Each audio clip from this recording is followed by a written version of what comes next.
while they're coming forward, I would be remiss if I didn't say that it is time for Alliance to finally figure out how to deal with unions.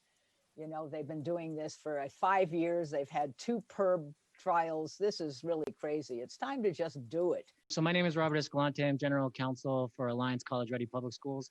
I've actually been asked to provide a little bit more context concerning the UTLA, so I will defer the question that Board Member Goldberg asked to my colleague Tiffany. Will step up in a moment.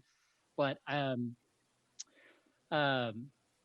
as you may have been aware, even though that none of these particular schools were up for renewal today, Alliance wanted to just provide a clear record for today's hearing.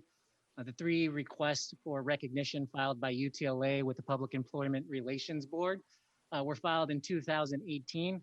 Promptly thereafter, the Alliance raised some doubts concerning the appropriateness of these requests based upon legal protections that ensure public employers like the Alliance Network, like LAUSD, to ensure that they can't be divvied up into smaller separate bargaining units on a school-by-school basis. We raised these appropriate doubts with the Public Employment Relations Board in response to these requests that were made.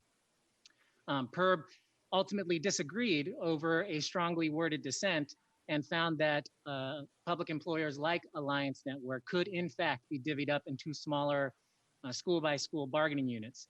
If this type of ruling was applied to LAUSD, theoretically, LAUSD would be required to bargain over 1,000 contracts with teacher unions, 1 for each of the separate district schools.